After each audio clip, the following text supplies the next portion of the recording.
अस्सलाम वालेकुम viewers. Chapter number 6 fluid dynamics हमने स्टार्ट किया। स्टोक्स लॉ सबसे इम्पोर्टेंट। सबसे पहले इसको स्टार्ट करने से पहले स्टोक्स लॉ है क्या है, बच्चों ने इसको मेमोराइज किया होता है, रट्टा लगाया हुआ होता है, लेकिन पता नहीं होता कि स्टोक्स लॉ है क्या है और जो उसका एक्सप्रेशन है, जो फोर्स आ रही है वो कौन सी फोर्स है और वो किन पे डिपेंड कर रही है और वो रिलेशन आ क्यों रहा है ये वाला। तो सबसे पहले इसको अंडरस्टैंड करते हैं। आप स्टोक्स लॉ जब भी आप यूज़ करेंगे इसका मतलब है कि आप कोई स्फेरिकल बॉडी कंसिडर कर रहे हैं और वो स्फेरिकल बॉडी जो है वो फ्लूइड के अंदर इमर्स्ड हुई है, यानी कि वो डूबी हुई है उसके अंदर और उसके अंदर वो मूव कर रही है। ये हमारे पास फ्लूइड है, ठीक है। एयर भी हमारे पास फ्लूइड है। फ्लूइड में दो चीज़ें हैं हमारे पास, लिक्विड भी और गैसेस भी, दोनों चीज़ें आ जाती है। ये कोई फ्लूइड है। सपोज करें आप गाड़ी में जा रहे हो, जैसे आप गाड़ी में जाते हुए एकदम से ऐसे हाथ निकाले तो आप पे एक फोर्स लगती है और आप पीछे की तरफ जाते हैं तो विस्कस फोर्स होती है। इसी तरह ये यहाँ पे ये फ्लूइड है, ये जो ब्लैक वाली डॉटेड लाइन है, और ये जो सफियर है, ये जो सर्कुलर सा शेप आपको नजर आ रहा है, ये कोई बॉडी है जो कि इस फ्लूइड के अंदर डूबी हुई है, इमर्स्ड है और इसके अंदर डूबी हुई है लेकिन साथ साथ मूव भी कर रही है। तो स्टोक्स लॉ तब ही लगता है जब हमारे पास कोई बॉडी किसी फ्लूइड के अंदर मूव कर रही हो और डूबी हुई हो और डूबने के साथ साथ वो मूव भी कर रही हो। डूबी हुई का मतलब क्या है? इसका मतलब है कि जी एक केस हमारे पास ये भी हो सकता है कि जी हमारे पास ये फ्लूइड है और कोई बॉडी जो है वो, सपोज करें मेरे पास एक बोट है जो कि इसके ऊपर जो है वो तैर रही है। अब यहाँ पे ये जो इनका कांटेक्ट है ये सरफेस टू लेयर है, ये फ्लूइड की सरफेस या सरफेस टू सरफेस या लेयर टू लेयर जो है ये इनका कांटेक्ट है। लेकिन यहाँ पे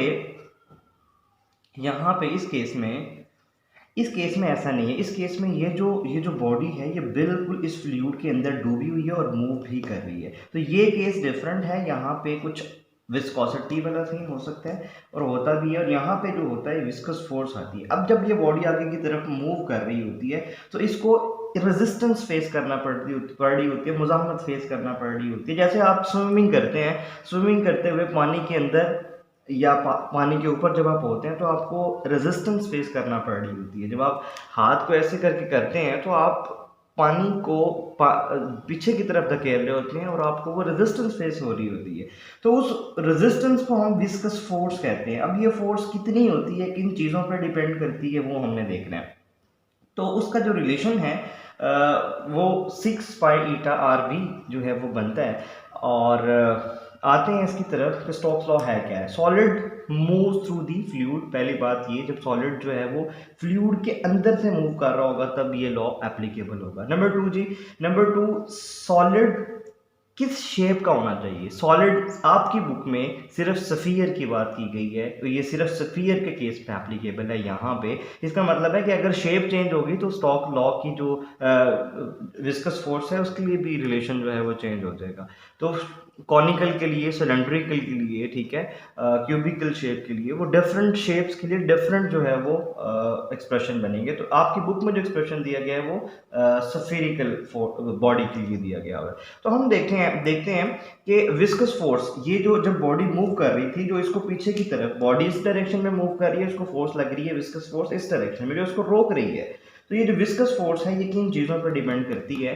तो विस्कस फोर्स जो कि सफेरिकल बॉडी के लिए है ये डिपेंड करती है रेडियस ऑफ द सफियर पे, कि ये जो बॉडी है इसका रेडियस कितना है। इसका मतलब है जितना रेडियस ज़्यादा होगा उतनी ही विस्कस फोर्स भी क्या होगी, ज़्यादा होगी। दूसरा जी, स्पीड ऑफ द सफियर। इसका मतलब है जितनी स्पीड के साथ, देखें ना आप, जितनी स्पीड के साथ इस फ्लूइड के अंदर से मूव करेंगे उतनी ही स्पीड के साथ आपको उतनी ही ज़्यादा विस्कस फोर्स आपको एक्सपीरियंस करना पड़ेगी। इसका मतलब है जी F is directly proportional to the speed. Speed ज़्यादा तो विस्कस फोर्स भी ज़्यादा हो जाएगी हमारे पास। अब विस्कोसिटी ऑफ द फ्लूइड।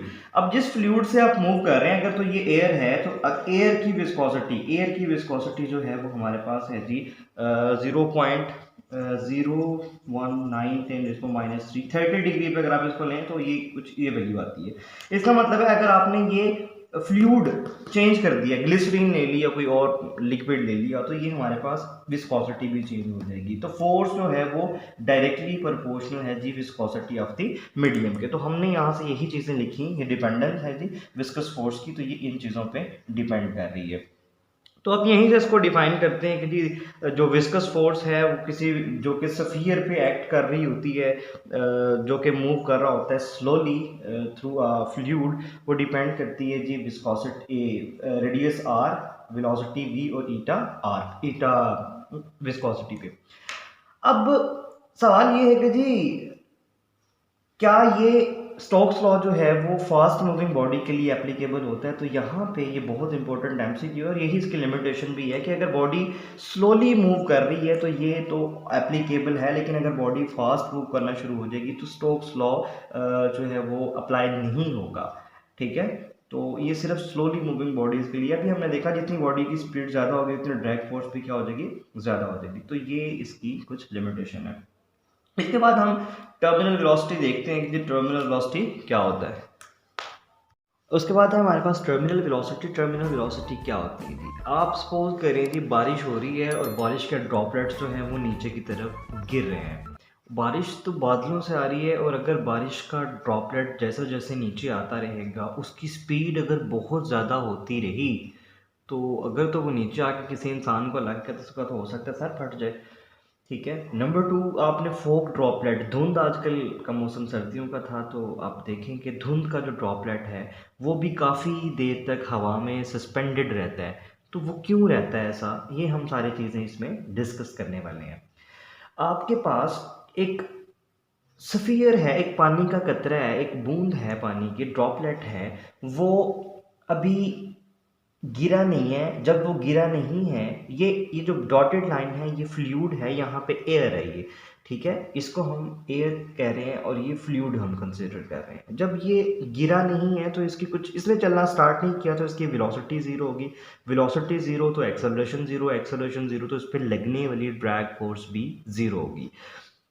ये ऐसा ही है जैसे आप 23 मार्च को पैराट्रूपर्स को देखते हैं, वो जहाज़ में से डाइव करते हैं और वो बड़ी सुकून के साथ नीचे की तरफ मूव कर रहे होते हैं। जब वो डाइव नहीं करते उनकी वेलोसिटी ज़ीरो होती है, फोर्स भी ज़ीरो होती है। अब जैसे ही इस ड्रॉपलेट को आप नीचे की तरफ ड्रॉप करेंगे, जैसे ही ये बारिश का कतरा नीचे आना शुरू होगा तो इसका वेट जो है वो इसको नीचे की तरफ खींच रहा होगा। अब नीचे की तरफ आ रहा है तो इस पे कुछ एक्सेलरेशन लग रहा होगा। सपोज करें इसका एक्सेलरेशन जो है वो 10 मीटर पर सेकेंड है। अब जैसे जैसे ये नीचे आएगा इसकी वेलोसिटी बढ़ती जाएगी, वेलोसिटी बढ़ेगी तो फोर्स भी बढ़ती जाएगी। अब कौन सी फोर्स की हम बात कर रहे हैं? जो ड्रैग फोर्स है। ड्रैग फोर्स कहाँ से आ रही है? जो एयर, जो फ्लूइड जो है वो इसको रेजिस्टेंस ऑफर कर रहा है, नीचे आने से रोक रहा है। अब ये इसका वेट अभी ज़्यादा है, इसका वेट ज़्यादा होने की वजह से ये नीचे की तरफ मूव करता रहेगा और ड्रैग फोर्स जो कि ऊपर की तरफ लग रही है वो भी बढ़ती रहेगी। क्यों? क्योंकि इसकी वेलोसिटी नीचे आते हुए बढ़ रही है। फिर ये और नीचे आएगा, इसकी स्पीड और ज़्यादा हो जाएगी। अब इस केस में जो नेट एक्सेलरेशन है वो डाउनवर्ड है, एक्सेलरेशन जो है वो डाउन हो गया हो। अब यहाँ पे जो वेलोसिटी है वो बढ़ती जा रही है, वेलोसिटी बढ़ रही है तो फोर्स भी बढ़ती जा रही है। अब एक पॉइंट ऐसा भी आएगा कि हमारे पास जो ड्रॉपलेट का वेट जो कि नीचे की तरफ एक्ट कर रहा था वो बिल्कुल बराबर हो जाएगा, इक्वल हो जाएगा ऊपर की तरफ लगने वाली ड्रैग फोर्स के। और जब ऐसी कंडीशन आ जाएगी तब हमारे पास जो पहले वेलोसिटी बढ़ रही थी अब वेलोसिटी बढ़ेगी नहीं बल्कि वेलोसिटी कांस्टेंट हो जाएगी। और इस कांस्टेंट वेलोसिटी को ही हम टर्मिनल वेलोसिटी कहते हैं। अब जब कांस्टेंट वेलोसिटी हो जाएगी तो एक्सेलरेशन क्या हो जाएगा? जीरो हो जाएगा। तो जी डेफिनेशन से क्या बनती है जी? मैक्सिमम, पहली बात है जी मैक्सिमम वैल्यू किसकी जी? वेलोसिटी की। जितनी वैल्यू अटेन कर सकता था मैक्सिमम उसने कर ली है। Maximum constant velocity of a body moving vertically downward through a fluid, जो कि वर्टिकली डाउनवर्ड मूव कर रही है किसी फ्लूइड में से, उसकी जो मैक्सिमम कांस्टेंट वेलोसिटी होती है उसको हम टर्मिनल वेलोसिटी कहते हैं। अब जब टर्मिनल वेलोसिटी कांस्टेंट वैल्यू होती है, ठीक है, वेलोसिटी की, एक्सेलरेशन इस केस में जीरो होता है, फोर्स भी इस पे, नेट फोर्स जो इस पे लग रही होती है वो भी क्या होती है? जीरो हो जाती है। तो इसके लिए हम रिलेशन लिखेंगे कि F net is equal to weight जो कि नीचे की तरफ था और ड्रैग फोर्स ऊपर की तरफ थी, तो हम ये रिलेशन हम यहाँ से इसकी डेरिवेशन स्टार्ट करेंगे। इसका जो रिजल्ट निकलेगा ये F V T is equal to M G by 6 pi R P. यहीं से आपसे एक सवाल भी पूछा जाता है कि जी फोग ड्रॉपलेट जो है, पानी का जो कतरा जो धुंध का जो ड्रॉप है वो इतनी देर तक कैसे हवा में रह जाता है। हम ये भी इसको जो है वो आंसर करेंगे। फिर लास्ट में हम इसका फाइनल रिजल्ट देखेंगे कि जी टर्मिनल वेलोसिटी जो है वो किसी बॉडी के रेडियस के स्क्वायर के डायरेक्टली प्रोपोर्शनल होती है। जितना रेडियस ज़्यादा होगा उतनी ही उसकी टर्मिनल वेलोसिटी भी ज़्यादा होगी। डेरिवेशन स्टार्ट करते हैं। जो हमारे पास ये ड्रॉपलेट है ये नीचे की तरफ मूव कर रहा है, तो इसका वेट ज़्यादा है इसीलिए नीचे की तरफ मूव कर रहा है, लेकिन इस पर ड्रैग फोर्स तब भी होगी जो कि ऊपर की तरफ है। तो हम अगर नेट फोर्स निकालना चाहें तो हम एफ नेट लिखते हैं जो कि वेट माइनस ड्रैग फोर्स के इक्वल होगी। अभी हमने पढ़ा था कि हमारे पास जो ड्रैग फोर्स होती है वो 6 पाई ईटा आर वी के इक्वल होती है। वेट हमारे पास एम जी के इक्वल है और बाय सेकेंड लॉ एफ जो है वो एम ए के इक्वल होता है। जब एक पॉइंट ऐसा भी आएगा कि हमारे पास ड्रैग फोर्स जो है वो वेट के इक्वल हो जाएगी। जब वेट और ड्रैग फोर्स दोनों इक्वल हो जाएंगे तो उस पॉइंट पे हमारे पास वेलोसिटी कांस्टेंट हो जाएगी, यानी कि टर्मिनल वेलोसिटी बन जाएगी। उस पॉइंट पे हमारे पास एक्सेलरेशन जीरो हो जाएगा, फोर्स क्या हो जाएगी, जीरो हो जाएगी। तो एक्सेलरेशन की वैल्यू हमने यहाँ पे जीरो पुट की, तो ये पूरा फैक्टर हमारे पास जीरो हो जाएगा। M G minus 6 pi eta R P V T V आ गया हमारे पास। यहाँ से हमें वी टी निकालना है, टर्मिनल वेलोसिटी निकालनी है। तो हमने इसको यहाँ पे इसको रीअरेंज किया, मैनिपुलेट किया, तो हमारे पास 6 पाई ईटा आर वी आ गया जो कि एम जी के इक्वल है। यहाँ से मुझे वी टी निकालना है, तो मैं इसको इससे 6 पाई ईटा आर से डिवाइड करवा दूंगा, तो हमारे पास ये एक्सप्रेशन आ गया। ये टर्मिनल वेलोसिटी के लिए हमारे पास रिलेशन आ गई। यहीं से आपका एक सवाल पूछा जाता है कि जी फोग ड्रॉपलेट है आपका, जो धुंध का एक ड्रॉपलेट है वो इतनी देर तक कैसे सस्पेंडेड रहता है हवा के अंदर। तो इसका आंसर यही है कि जी फोग ड्रॉप देखिए ना, टर्मिनल वेलोसिटी डायरेक्टली प्रोपोर्शनल है किसके जी, मास के, वेट के। तो जितना उसका वेट कम होगा या ज्यादा होगा उतनी ही उसकी टर्मिनल वेलोसिटी होगी। तो फोग ड्रॉपलेट का, धुंध के कतरे का जो वेट है वो बहुत छोटा सा होता है, बहुत थोड़ा सा होता है। तो इसका मतलब है उस पर लगने वाली जो ड्रैग फोर्स है वो भी बहुत थोड़ी सी होगी। तो उसका वेट ड्रैग फोर्स के इक्वल बड़ी जल्दी से हो जाता है। मतलब क्या है जी, जैसे जैसे वो नीचे की तरफ गिर रहा होगा, पहले हमने देखा उसकी वेलोसिटी बढ़ रही थी, लेकिन फौरन थोड़ी सी देर के बाद उसका वेट और ड्रैग फोर्स बराबर हो जाते हैं, तो उसकी टर्मिनल वेलोसिटी आ जाती है। तो जब वेट और ड्रैग फोर्स बराबर हो जाएंगे तो बड़े आराम के साथ, बड़े सुकून के साथ नीचे आ रहा होगा, और उसी वेलोसिटी को तो हम टर्मिनल वेलोसिटी कहते हैं। ठीक है, तो यही उसका आंसर भी है।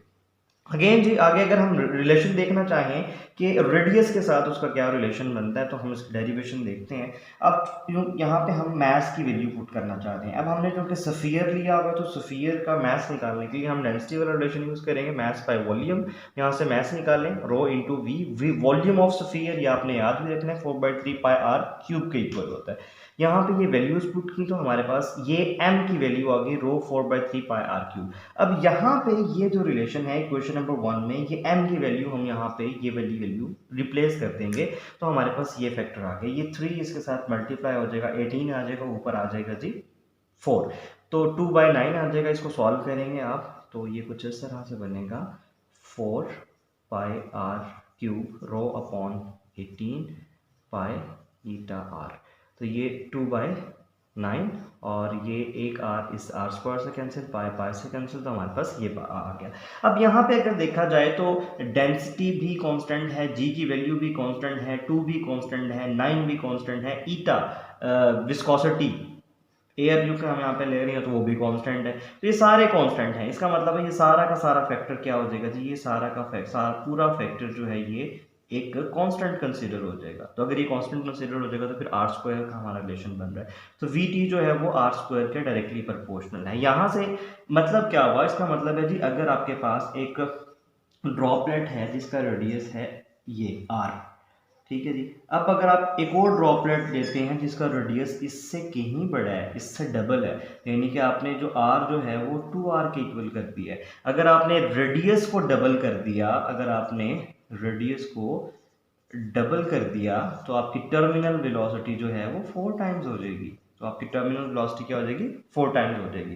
तो ये था जी टर्मिनल वेलोसिटी के बारे में। लास्ट में वो आपसे पूछ सकता है कि जी पूछता भी है कि इसके ग्राफ, अगर हम velocity time graph, terminal velocity और टाइम ग्राफ का टाइम का जो है ग्राफ ड्रॉ करें, तो हमारे पास देखें पहले जब बॉडी नीचे की तरफ आ रही थी वो बड़ी स्पीड के साथ आ रही थी, लेकिन फिर जब टर्मिनल वेलोसिटी उसने ऑब्टेन कर ली, गेन कर ली, तो फिर वो बड़ी आराम सुकून के साथ नीचे आ रहा है। तो यहाँ पे अगर वेलोसिटी टाइम ग्राफ एक रिलेशन ड्राइव करें तो पहले उसकी वेलोसिटी बढ़ेगी बढ़ेगी बढ़ेगी, बढ़ती रहेगी, कब तक, जब तक वो टर्मिनल वेलोसिटी को अटेन नहीं कर लेता। और जैसे ही वो टर्मिनल वेलोसिटी को अटेन कर लेगा उसकी वेलोसिटी फिर क्या हो जाएगी जी, कांस्टेंट हो जाएगी। अब मजीद वेलोसिटी जो है वो बढ़ेगी नहीं, तो उस कांस्टेंट वेलोसिटी को ही हमने टर्मिनल वेलोसिटी कहा था। अब अगर हम रेडियस और टर्मिनल वेलोसिटी के दरमियान रिलेशन डिराइव करें तो ये हमारे पास ये कुछ इस तरह की कर्व आती है, y directly proportional to R square, ठीक है, जो कि हमारे पास ये रेडियस आर स्क्वायर की इक्वल है। So this is all about terminal velocity.